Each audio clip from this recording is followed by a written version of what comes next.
श्री सच्चिदानंद सद्गुरु भरद्वाज महाराज की जय। श्री सच्चिदानंद सद्गुरु पूर्णानंद महाराज की जय।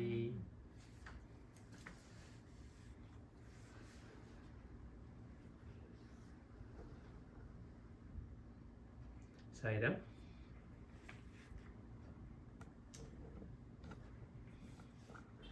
గత వారం బాబా చెప్పిన కథల్లో ఒక అందమైన గుర్రం ఉండేది ఒకడికి. వాడు ఎంత శ్రమించినా కానీ అది జంట గుర్రంతో కలిసి పనిచేయలేదు. దాన్ని ఎన్ని దేశాలు తిప్పినా కానీ ప్రయోజనం లేకపోయింది. ఎంత శిక్షణ ఇచ్చినా అది లొంగలేదు. చివరికి ఒక పండితుడు దాన్ని ఎక్కడి నుంచి తెచ్చారో అక్కడికే తీసుకుపోమని సూచించాడు. అలా చేయగానే ఆ గుర్రం సక్రమంగా పని చేయనారంభించింది అని బాబా చెప్పారు. అంటే బాబా ఒక బోధన దక్షత అత్యద్భుతమైంది. కాకపోతే ఒక్కొక్కసారి మన స్థాయిలో మనం అందుకునేట్టుగా ఉండవన్నమాట. దానికి మాస్టర్ గారు మనకి వివరించారు. అందమైన గుర్రం అంటే వాసనలతో మదించిన మనస్సు, ఉట్టి మనస్సు కాదు, తీవ్రమైన వాసనలతో, అంటే కోరికలతోటి, అంతకుముందున్న వాటితోటి, అన్నిటి పట్ల. ఊరికే మనసు అంటే పర్వాలేదు, కానీ వాసనలతో మదించిందట. ఈ సంకేతాన్ని మాస్టర్ గారు అంటున్నారు, అంతకుముందు కూడా వివరించాను. అయితే అది వాడు ఎంత శ్రమించినా కానీ అది జంట గుర్రంతో కలిసి పనిచేయట్లేదు, ఒంటరిగానే పనిచేస్తుంది తప్పించి. అది కూడా అందమైన గుర్రం ఇవ్వండి, అంటే మదించిన మనస్సు.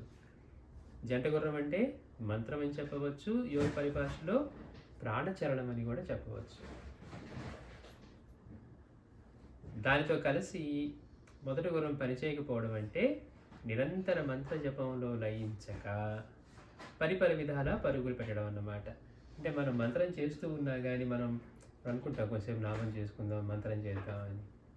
మనస్సు దాంతో కలిసి పనిచేయదు. కొంచెంసేపు అయ్యో ఎక్కడ స్టార్ట్ చేసాం, ఇప్పుడేమో ఆలోచిస్తున్నాం, రేపు ఏదో చేయాలి, ఆఫీస్కి ఏదో వెళ్ళాలి, ఇలాంటి ఆలోచనలే మనకు వస్తూ ఉంటాయి. లేకపోతే ఇంకేమన్నా సమస్యలు ఉంటే మనకి అవే గుర్తొస్తాయి తప్పించి మంత్రం అనుకుంటాం, కొన్నిసార్లు పగా జారిపోతుంది. అంటే కలిసి పని చేయకపోవడం అంటే అదే. అరే నేను వాళ్ళు ఎట్లయినా చేద్దామని అనుకున్నాను అంటే మనం అన్నీ అధీనంలో ఉంటాం కానీ మన మనసే మన అధీనంలో ఉండదు. అందుకని అదే పని చేయకపోవడం అంటే అంటున్నారు. మంత్రంతో మామూలుగా అయితే ఆ మంత్ర జపంలో లయించాలట. అట్లా కాక అదేం చేస్తుందంటే పరిపరి విధాల, అంటే రకరకాల, అసలు ఒక డైరెక్షన్ కూడా ఉండదు. ఆఫీసే గుర్తొస్తుందో, చిన్నప్పటి విషయాలే గుర్తొస్తాయో, మన పిల్లలే గుర్తొస్తారో, ఇంకేదో గుర్తొస్తుందో, అసలు సంబంధమే ఉండదు అనమాట. అదే లేక యోగ పరిభాషలో శ్వాసక్రియతో ఐక్యత చెందకపోవడం అని చెప్పవచ్చు. ఎన్ని సాధనా మార్గాలు దానికి ఉపకరించలేదు. అంటే బాబా ఏం చెప్పారు, వాడట అందమైన గుర్రాన్ని అది జంట గుర్రంతో పనిచేయట్లేదని తర్వాత ఎన్నెన్నో దేశాలు తిప్పాడట, అయినా ప్రయోజనం లేకపోయింది. తర్వాత గుర్రానికి ఎంతో శిక్షణ ఇప్పించాడట, అయినా కానీ లొంగలేదు. అంటే మాస్టర్ చెప్తున్నారు, దాని అర్థం ఎన్ని సాధనా మార్గాలు దానికి ఉపకరించలేదు. ఎవరండి పారాయణ చేస్తే మనసు కుదరట్లేదు, లేదా ఇంకోటి చేస్తే కుదరట్లేదు అనుకొని ధ్యానం చేద్దామనో, మంత్రం చేస్తున్నామనో, హోమం చేద్దామనో, రకరకాలు ఉన్నాయి కదా సాధనలు. లేకపోతే అష్టాంగ యోగము, ఇప్పుడు ఎంతోమందికి ఎన్నో మార్గాలు ఉన్నాయి. ఎన్ని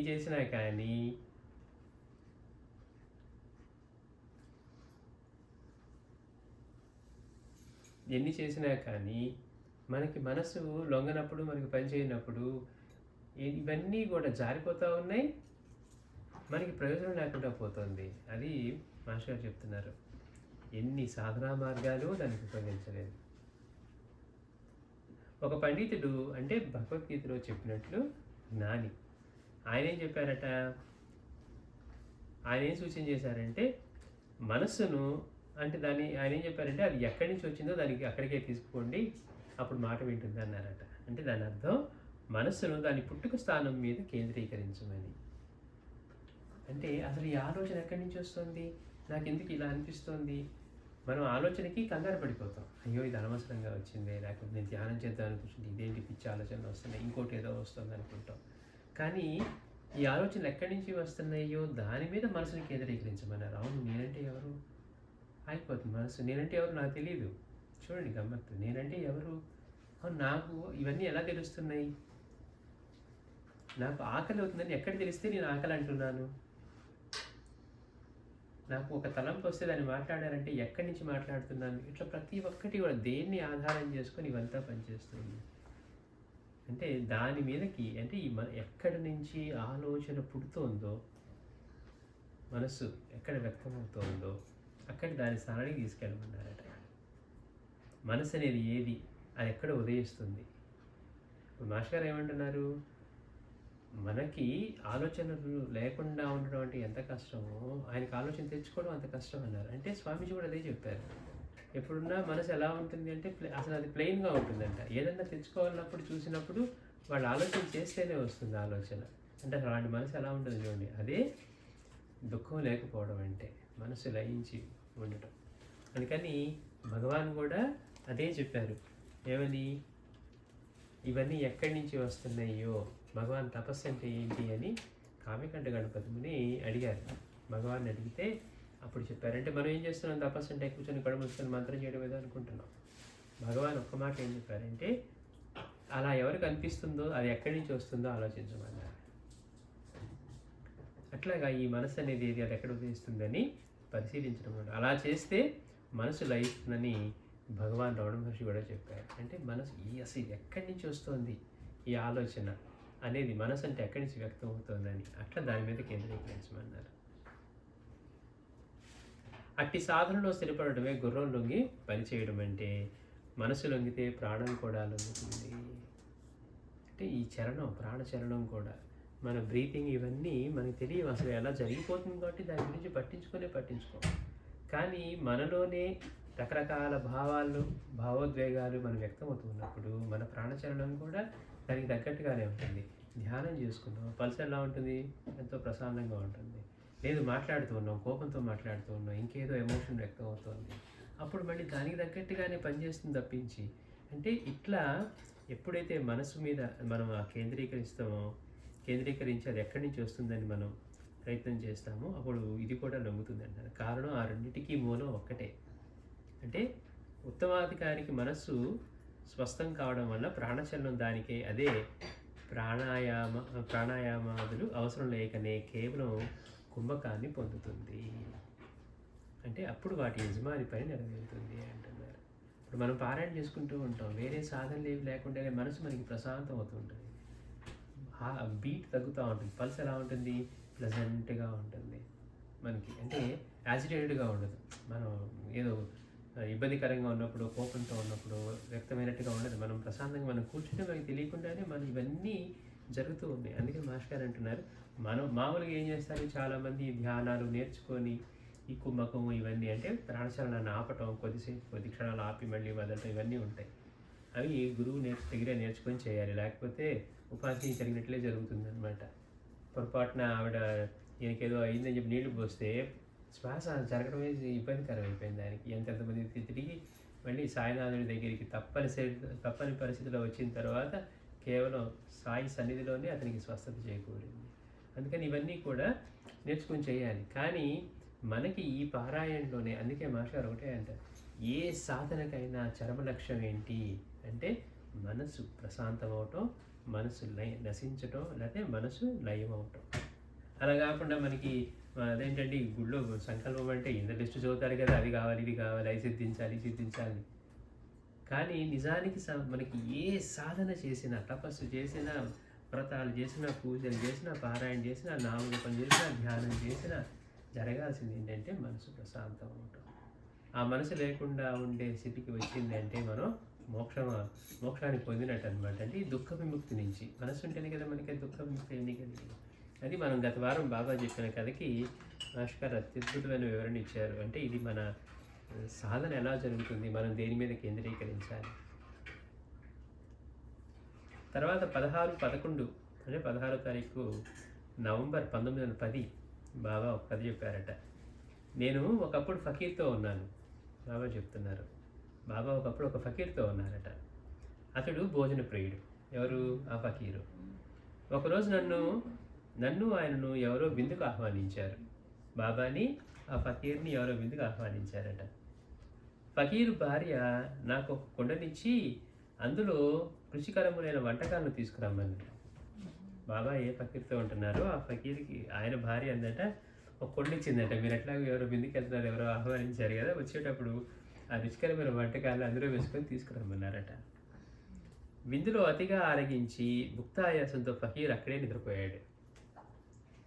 బాబాతో ఉన్న ఫకీరు, నేను మాత్రం వంటకాలను వీపుపై పెట్టుకొని ద్రవాహారంతో నిండిన కుండను నెత్తిన పెట్టుకొని ఫకీర్ ఇంటికి నడిచాను. మరి ఆయన భార్య అడిగింది కదా, నువ్వు వచ్చేటప్పుడు ఇదిగో ఈ కుండలో పెట్టుకొని అక్కడికి తీసుకురమ్మందట. అందుకని బాబా ఏం చేశారు, ఈ ఫకీరేమో బాగా అక్కడ ఆరగించి భుక్త ఆయాసంతో అక్కడే ఉన్నారట, నిద్రపోయాడట. మా బాబా అంటున్నారు, నేను మాత్రం వంటకాలను వీపుపై పెట్టుకొని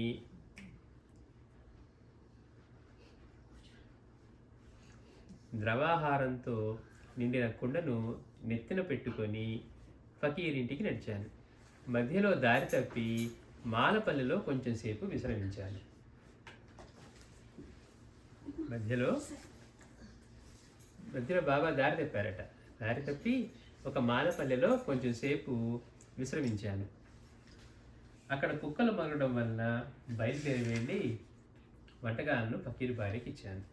బాబా అవన్నీ ఒకటేమో ద్రవాహారాలు, తర్వాత ఇవి కుండలోనూ అవి తీసుకొని ఒకటి వీపు మీద ఒకటి తల మీద పెట్టుకొని వస్తున్నారట, నెత్తిని పెట్టుకొని వస్తూ దారి తప్పి ఒక మాలపల్లిలోకి వెళ్ళి కొంచెంసేపు విశ్రమించారట. విశ్రమిస్తే అక్కడ కుక్కలు మొరగడం వలన మళ్ళీ లేచారట బాబా. బయలుదేరి వెళ్ళి ఆ వంటకాలని ఫకీర్ భార్యకి ఇచ్చాను. అప్పటికే ఫకీర్ ఇంటికి చేరడం వలన ముగ్గురం కలిసి పూజించాం. ఆయన ముందు అక్కడ నిద్రపోయారు, కానీ బాబా వీడు దారి తప్పి కొంచెం విశ్రమించి మళ్ళీ వచ్చేసరికి ఆయన ఇంటికి వచ్చేసారట. కాబట్టి మళ్ళీ ముగ్గురం కలిసి పూజించాం. అందుకే నిజమైన ఫకీర్లు చాలా అరుదు అన్నారట బాబా. ఏమన్నా అర్థమైంది కదా, ఏదో బాగానే ఉంది. బాబా ఫకీర్తో ఉంటున్నారు. ఫకీర్ వీళ్ళిద్దరిని ఎవరో విందుగా ఆహ్వానించారు. సో వీళ్ళిద్దరు వెళ్దాం అనుకుంటే ఆ ఫకీర్ గారి భార్య ఏమందట, వచ్చేటప్పుడు అక్కడి నుంచి రుచికరమైన పదార్థాలు కుండలో పెట్టుకొని తీసుకురమ్మందట అని బాబాకి ఇచ్చారట. సరే ఇద్దరు వెళ్ళారు. ఆ ఫకీర్ గారు పాపం భోజన ప్రియులు కదా, అందుకని బాగా ఆరగించి భుక్త ఆయాసంతో అక్కడ నిద్రపోయారట. బాబా మాత్రం ఆయనకు అప్పగించిన పని కోసం, అంటే అవి తీసుకొని వెళ్ళటం కోసం ద్రవాహారాలు, తర్వాత పదార్థాలు తీసుకొని అవి రెండు విడిగా పెట్టుకొని ఒకటి భుజం మీద ఒకటి నెత్తిన పెట్టుకొని నడుస్తూ వస్తున్నారట. ఆయనేమో అక్కడ హాయిగా నిద్రపోతూ ఉన్నారు. వస్తూ ఉంటే దారి తప్పి బాబా ఒక మాలపల్లికి వెళ్ళారట. అంటే దారిలో ఎటో వెళ్ళటం వల్ల సరే అక్కడ కొంచెం విశ్రమిస్తే అక్కడ ఏమైంది, కుక్కలు మొరగటం మొదలుపెట్టాయట. అందులో ఈ దగ్గర తినే పదార్థాలు ఉన్నాయి కదా, అందుకని బాబా లేచి మళ్ళీ ఫకీర్ గారి ఇంటికి వచ్చి ఆ పదార్థాలు ఆయన భార్యకి ఇచ్చారట. అంతలో ఫకీర్ కూడా ఇంటికి వచ్చారట. అక్కడ విశ్రమిస్తున్నారు. అంటే బాబా ఇక్కడ మధ్యలో విశ్రమించడం వల్ల, దారి తప్పటం వల్ల కొంచెం ఆయన కూడా వచ్చేసారు. వచ్చిన తర్వాత అడిగిందేమో ఆవిడ, కానీ మళ్ళీ ముగ్గురం కలిసి భుజించాం అని బాబా చెప్పారు. ఈ కథని మనకేమర్థమవుతుంది, కథ వినడానికి బాగుందండి, చక్కగా బాబా ఎంత సేవ చేశారు, ఆయనతో కలిసి ఉన్నారు, ఆయన భార్య కోరికని మళ్ళీ అవన్నీ మోసుకొని తెచ్చిచ్చారు, అంతా బాగుంది. కానీ ఆయన యొక్క ఆధ్యాత్మిక బోధ అందుకోవటం మన వల్ల ఎక్కడ అవుతుంది? కథని కథగా వింటున్నామే కానీ మాస్టర్ గారు వివరిస్తున్నారు.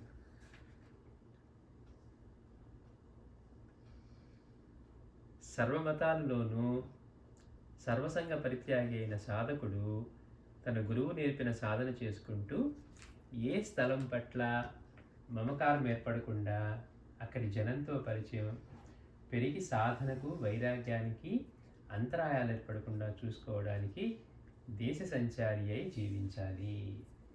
బాబా మాస్టర్ చెప్తున్నారు. అన్ని మతాల్లో కూడా సర్వసంగ పరిత్యాగి అయిన సాధకుడు తన గురువు నేర్పిన సాధనని చేసుకుంటూ, ఒకసారి గురువు దగ్గర సాధన తీసుకున్న తర్వాత తన గురువు ఏం చెప్పాడు, మళ్ళీ దత్తస్వామి బాబా చెప్పినట్టు 10 మందితో కలవకూడదు. ఎందుకు? గొడవ రేగుతుంది, లేకపోతే డిస్కషన్ జరుగుతుంది, ఏదో ఒక టైం వ్యర్థం అవుతుంది తప్పించి మనకి ఏది ఉపయోగపడదు. అందుకని ఆయన ఎలా ఉండాలట, సర్వసంగ పరిత్యాగి అయిన సాధకుడు తన గురువు నేర్పిన సాధనని చేసుకుంటూ ఏ స్థలం పట్ల మమకారం ఏర్పడకుండా, అబ్బాయి ఇది భలే ఉంది, ఇక్కడ చేసుకుంటే బాగుంటుంది ఉండకూడదట. అందుకే మన గురువు ఇది చెప్తారు, మనం ఎక్కడా కూడా 3 రోజులకు మించి ఉండకూడదు సన్యాసమైన మనము అని. ఓపిక లేకపోతే ఒక పెద్ద క్షేత్రాన్ని ఆశ్రయించి అక్కడ ఉండొచ్చు, కానీ మనకి ఓపిక ఉన్నంతసేపు అలా 3 రోజులు మించకుండా అన్ని తీర్థక్షేత్రాలు తిరుగుతూ అట్లా తిరగాలని చెప్పి మనకి శ్రీ గురుడు శిష్యుడికి బోధించేది మనం తెలుసుకుందాం. ఇక్కడ అదే చెప్తున్నారు, సర్వసంగ పరిత్యాగి అయిన సాధకుడు తన గురువు నేర్పినటువంటి సాధన చేసుకుంటూ ఏ స్థలం పట్ల కూడా మమకారం ఏర్పడకుండా, అంటే దేని పట్ల మమకారం ఏర్పడకూడదు. ఆ ప్రదేశం భలే ఉందండి, అక్కడే ఉంటాను అట్లా ఉండకూడదు. లేదా అక్కడ అవి నాకు అనుకున్నట్టుగా దొరుకుతున్నాయి, సమయానికి భోజనం దొరుకుతుంది, అగ్రహారంలో మంచిగా భోజనం భిక్ష పెట్టేవాడు ఉన్నారు, ఇలా అనుకున్నాడు అనుకోండి, ఇప్పుడు సాధనే పోతుంది. అందుకని ఎక్కడ కూడా మమకారం ఏర్పడకుండా అక్కడ జపం, అక్కడ జనంతో పరిచయం పెరిగి సాధనకు వైరాగ్యానికి అంతరాయాలు ఏర్పడకుండా చూసుకోవడానికై దేశ సంచారే జీవించాలి. దేశ సంచారం చేస్తూ ఉంటే ఎవరితోనూ ఇంకట్లా ఒక రిలేషన్ కానీ ఒక బంధంగా ఏర్పడే అవకాశం ఉండదు. బాబా అందుకే దేవిదాసుని హెచ్చరించారు. దేవిదాసు జానకీదాసు ఇద్దరు అక్కడే ఉండి బాబా సన్నిధిలో వస్తూ ఉన్నా కానీ దేవిదాసుని హెచ్చరించారు, ఇద్దరు సాధులైన వాళ్ళు ఎలా ఉండాలి అని. అహంకారం బలపడకుండా వివిధ సాధువుల వద్ద కొంతకాలం ఉండి వారి వద్ద నేర్వదగినది నేరుస్తూ తన శక్తి వంచన లేక వారికి సేవ చేస్తూ ఉండాలి. నేను ఒకప్పుడు ఒక ఫకీర్తో ఉన్నాను అన్నారు, అక్కడ ఆయనకి సేవ చేస్తూ ఉన్నారు. తర్వాత ఆయన భార్య అడిగినా కానీ వారికి సేవ చేస్తున్నారు. అందుకని ఇక్కడ చూస్తే ఎట్లా ఉండాలట, మనలో అహంకారం బలపడకుండా వివిధ సాధువుల వద్ద కొంతకాలం ఉండి వారి వద్ద నేర్వదగినది నేరుస్తూ, నేను ఆల్రెడీ సాధన చేసుకుంటా నాకేంటి అన్నట్లుగా ఉండడానికి అవకాశం లేదు. మిగిలిన సాధువుల దగ్గర కూడా కొంతకాలం ఉండి వారి వద్ద నేర్వదగినది నేరుస్తూ తన శక్తి వంచన లేక వారికి సేవ చేస్తూ ఉండాలి. తమ చరిత్రలో అట్ట సంఘటన సాయి చెప్తున్నారేమో అంటే ఎట్లా ఇది ఈ విషయంలో ఇస్లాంలో అట్టి సాధువు గృహస్థు కావచ్చు. హిందూ సాంప్రదాయంలో కూడా గృహస్థుడై కూడా భిక్షపై జీవిస్తూ 3 రోజులకు అవసరమైన దానికంటే గ్రాసం నిల్వ చేసుకోకుండా సాధు జీవితం గడపవచ్చు. అంటే 3 రోజులకు మించి ఆహారానికి కానీ కావాల్సినవి కానీ ఏర్పాటు చేసుకోకుండా అట్లా గడపవచ్చు. ఇలా ఎందరినో సాయి చూచి చెప్పిన మాట, నిజమైన ఫకీరు చాలా అరుదు అని. పై కథలో ఇప్పుడు మనకి చెప్పుకున్న కథలో ఫకీర్ జిహ్వచాపల్యాన్ని జయించని భోజన ప్రియుడు. ఫకీర్ దగ్గర ఉన్నానని చెప్తూ మళ్ళీ బాబా ఏమన్నారు, ఆ ఫకీరు భోజన ప్రియుడు అన్నారు. అంటే భోజన ప్రియుడు అంటే ఏంటి, జిహ్వచాపల్యాన్ని జయించలేకపోవటం. బాబా ఉన్నారు, భిక్ష చేసిన తర్వాత రుచి విచక్షణ లేకుండా మొత్తం కలిపేసి అందులోంచి అంతా దునికి ఆహుతి చేసి అన్ని జీవులు స్వీకరించిన తర్వాత అక్కడ వాళ్ళు ఆయన 3 ముద్దలు మాత్రం తీసుకునేవారట. అందులో ఏముంది, స్వీట్ ఏముందా, లేకపోతే కూర వేశారా, ఇంకేం వేశారా, పప్పా సాంబారా అన్నీ కలిసిపోయాయా, ఆయనకి ఆ రుచి విచక్షణ లేదు. ప్రాణం నిలవటానికి ఎంత అవసరమో సాధువుకి అంతే 3 ముద్దలు ప్రసాదంగా తీసుకుంటూ ఉన్నారు. అందుకని మాస్టర్ అంటున్నారు, ఈ ఇప్పుడు చెప్పుకున్న బాబా చెప్పిన కథలోని ఫకీరు జిహ్వచాపల్యాన్ని జయించని భోజన ప్రియుడు. భుక్తాయాసంతో విందు కాగానే అక్కడే నిద్రించాడు. అతి వృద్ధాప్యంలో తప్ప పగటి నిద్ర సర్వులకు అవాంఛనీయం. అందుకే చూడండి, బాబా ఏ రోజు మధ్యాహ్న సమయంలో కానీ మిగిలిన సమయాల్లో అసలు గోడకు కూడా అనుకొని కూర్చోలేదట. ఎప్పుడు వెన్నువాల్సిన సందర్భమే లేదట. భక్తులు కొంతసేపు మరీ బాబా దగ్గర రద్దీ పెరిగిపోయింది, ఆయనకి విశ్రాంతి లేకుండా పోయిందని వచ్చే జనాలను ఆపారు. బాబా కూర్చొని ఆయన దానిలోంచి తీసి ఇది నానాది, ఇది బాపు, ఇది కాకని చెప్పి ఆ నాణ్యాలు రుద్దుతూ మన సంస్కారాలను ఆయన సంస్కరిస్తూ ఉన్నారే తప్పించి, ఆయన హాయిగా ఇప్పుడు గురువు గారికి సమయం ఇచ్చారు కదా, వెళ్ళి కొంచెంసేపు విశ్రమిద్దాం అట్లాంటిది ఏం లేదు మా బాబా దగ్గర.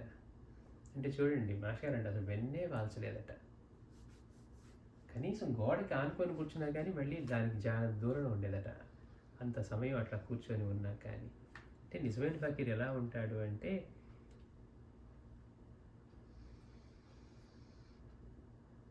అట్లా మధ్యాహ్నం నిద్రించడం కానీ అట్లా. ఈయనేంటి, ఆ భుక్త ఆయాసం విందు కాగానే అక్కడే నిద్రించాడు. ఎక్సెప్షన్ ఎక్కడట అంటే అతి వృద్ధాప్యంలో, మామూలు వృద్ధాప్యం కూడా కాదు, అతి వృద్ధాప్యంలో తప్ప పగటి నిద్ర సర్వులకు అవాంఛనీయం. సర్వులకు తమోగుణం వల్ల బుద్ధిమాంద్యం కలుగుతుంది. తమోగుణం వల్ల బుద్ధిమాంద్యం కలుగుతుంది. సాయి అలాగాక ఫకీర్ భార్యకు భోజనం అందించిన తర్వాతనే తాను తిన్నారు. అంటే అక్కడ ఈయన పిలిచారు, కానీ బాబా అక్కడ తీసుకోలేదట. ఇక్కడికి వచ్చిన తర్వాత తిన్నారు, ముగ్గురం కలిసి తిన్నామంటున్నారు కదా. ఆయనేమో తిని నిద్రించాడు, బాబా మాత్రం అవి తీసుకుని బయలుదేరాలని చెప్పారే కానీ అక్కడ బాబా భుజించారని చెప్పాల. కథలో ఇద్దరు వెళ్ళారు, ఆయన భోజన ప్రియుడు కావడం వల్ల వెంటనే చక్కగా ఆరగించి విశ్రమించారట. కానీ ఈయన మాత్రం ఏం చేశారు, ఆ పదార్థాలు అవి పెట్టుకొని ఆ కుండలో నింపుకొని తీసుకొని వచ్చారు. అదే మాస్టర్ గారు అంటున్నారు, బాబా మాత్రం ఏం చేశారట అంటే సాయి అలాగాక ఫకీరు భార్యకు భోజనం అందించిన తర్వాతనే తాను తిన్నారు. ఇది ఉత్తమ శిష్య ధర్మం. అంటే సాధువుని సేవించాలని చెప్తున్నారు కదా, వాళ్ళలో బలహీనతలు ఉండొచ్చు, కానీ వీరులు ఎలా ఉన్నాయి, గురువుకి ఎట్లా సేవ చేస్తూ ఉన్నారు, అట్లా చూసుకుంటే ఆయన తీసుకువచ్చి వారు తిన్న తర్వాతనే తిన్నారట. ఇది ఉత్తమమైన శిష్య ధర్మం. గురువుని ఎలాంటి భావంతో సేవిస్తాడో అలానే గురుభార్యను బిడ్డలను కూడా సేవించాలని గురుగీత. అంటే మనం అండి ఆయన్ని గౌరవిస్తాం కానీ వాళ్ళు తీరండి మేమేం పట్టించుకోవట్లు ఉండకూడదట. గురువు ప్రతిరూపాలు కానీ చూడాలి, గురుపత్నిని, తర్వాత గురు బిడ్డల్ని కూడా. ఇంకా వాళ్ళ ఏంటిది మనకి అనవసరం. వాడిని ఎలా గౌరవించాలంటే గురువు యొక్క ప్రతిరూపంగానే గౌరవించాలట. అందుకని గురువుని ఎలాంటి భావంతో సేవిస్తాడో అలానే గురు భార్యను బిడ్డలను కూడా సేవించాలని గురుగీత చెప్తుంది. సాధకుడు తాను దర్శించే సాధువులందరిలోనూ తన గురు స్వరూపములను తలచి అలానే సేవించాలి. అదేంటండి, ఒకసారి గురువు దగ్గర మంత్రం తీసుకున్నారు కదా, సాధన చేసుకున్నారు కదా, మళ్ళీ ఎంతోమంది సాధువుల దగ్గరికి వెళ్ళి వాళ్ళ దగ్గర నేర్చుకోదగిందంటే నేర్చుకోమని చెప్తున్నారు. మాస్టర్ గారు కూడా ఇట్లాంటి ప్రశ్నలు వేశారు, మీరు వాళ్ళ దగ్గరికి వెళ్ళారు కదా, బాబా మీకు చెప్పని వాళ్ళు చెప్తున్నారా అంటే ఆ రూపంలో కూడా బాబానే చెప్తున్నారు అన్నారు. చూడండి, అంటే భావం. ఎక్కడికి వెళ్ళినా మాస్టర్ గారు నమస్కారం, చీరాస్వామి దగ్గరికి వెళ్ళినా ఇంకొకరి దగ్గరికి వెళ్ళినా సాయినాథుడికి అందులోంచి పలుకుతున్నారనే, కానీ ఇక్కడ రూపానికి ప్రాధాన్యత లేదు కదా. అక్కడ ఆ రూపంలో కూడా అందరి మహనీయ రూపంలో సాయే ఉన్నారు. అలా స్మరించాకే వాళ్ళ నుంచి అటువంటి స్పందన, అటువంటి ప్రేమని మాస్టర్ గారు కూడా పొందారు. అందుకని అదేంటండి, మనం ఇప్పుడు బాబాని ఆశ్రయించాం కదా, మళ్ళీ వెళ్ళాలా ఇంకో గురువు దగ్గరికి అంటే ఎవరికి చెప్పారు? ఇది సర్వసంగ పరిత్యాగైన సాధకుడు ఎలా ఉండాలో చెప్పారు. తన గురువు నేర్చి సాధన చేసుకుంటూ ఆయన సంచరిస్తూ ఎక్కడ ప్రదేశం పట్ల కూడా వ్యామోహం లేకుండా మనుషులతోటి ఇలాంటి బంధాలు అవి పెంచుకొని అలా ఉండకుండా ఆయన 3 రోజుల నుంచి ఎక్కడ ఉండకుండా, ఎందుకంటే అది కారణం. ఒకచోట ఎక్కువ ఉంటే మనకి ఆ బంధం ఏర్పడుతుందండి. అందుకని గురువుని ఎలా సేవించారో గురు పత్నిని, గురు బిడ్డల్ని కూడా అలాంటి భావంతోనే సేవించాలి. కనుకే బాబా ఆయన దగ్గర సేవ చేస్తూ ఉన్నారు కాబట్టి ఆయన భుజించక ఆ పదార్థాన్ని తీసుకువచ్చి ఇక్కడ గురుపత్నికి అందించిన తర్వాతనే, అంటే ఫకీర్ భార్యకి అందించిన తర్వాతనే తిన్నారు అని బాబా చెప్పారనమాట. సాధకుడు తాను దర్శించే సాధువులందరిలోనూ తన గురు స్వరూపమేనని తలచి అలానే సేవించాలి.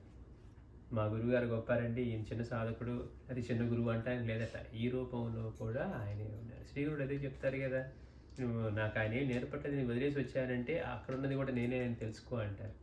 అందుకని తాను నేర్వదగిన జ్ఞానమేమి లేని సాధువును వీడిపోవాలి. సాయి దారి తప్పడం చూస్తే ఆయన కొత్తగా ఆ ఫకీర్ చెంతకు వచ్చారని తెలుస్తుంది. బాబా దారి తప్పారని చెప్తున్నారు కదా, సాయి దారి తప్పడం చూస్తే ఆయన కొత్తగా ఆ ఫకీర్ చెంతకు వచ్చారని తెలుస్తుంది. అంటే ఏంటి, ఇంటికి దారికి దారి తెలియకపోవడం వల్లే దారి తప్పారని, అంటే కొత్తగా ఆయన దగ్గరికి వచ్చారు అని తెలుస్తుంది. కుక్కలు మరగడం కూడా ఆయన ప్రాంతాలకు కొత్త వారిని తెలుపుతుంది. అంటే ఏంటి, బాబా దారి తప్పటి వెళ్ళారు అంటే ఇప్పుడు మనకు తెలియని చోటికి వెళ్తే అరుస్తాయి, రోజు చూసేవైతే మనల్ని అరవు, అది కారణం.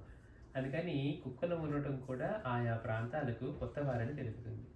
ఈ కథ గురించి ఆలోచించిన కొద్దీ సాధు జీవనానికి సంబంధించిన విధి నిషేధాలతో చక్కగా బోధపడగలవు అంటున్నారు. అంటే దీనికి ఇంకా ఆలోచించే కొద్దీ సాధు జీవనానికి సంబంధించిన విధి నిషేధాలు మనం పాటించవలసినవి, మనకి నిషేధింపబడ్డవి, ఎట్లా సేవించాలి, అతి మా భోజనం జిహచాపల్యం లేకుండా ఉండటం, పగలు నిద్రించుకుండటం, తర్వాత గురువుని, గురుపత్నిని, ఆ గురు యొక్క ఫ్యామిలీ మొత్తాన్ని కూడా మనం ఆయన రూపంగానే ప్రతిరూపాలుగానే చూడాలనటం, సాధకుడు అయ్యుండి కూడా వేరే వాళ్ళ దగ్గరికి వెళ్ళి సేవ చేస్తూ వాళ్ళ దగ్గర నేర్చుకోదగినది ఉంటే నేర్చుకుంటూ ఆ రూపంలో కూడా తన గురు స్వరూపమే ఉందని విషయాన్ని గుర్తిస్తూ అట్లా నడుచుకోవాలి అని చెప్పి మనకి బాబా ఈ కథ ద్వారా తెలియజేస్తున్నారు. శ్రీ సచిదానంద సద్గురు సాయినాథ్ మహారాజ్ కీ జై.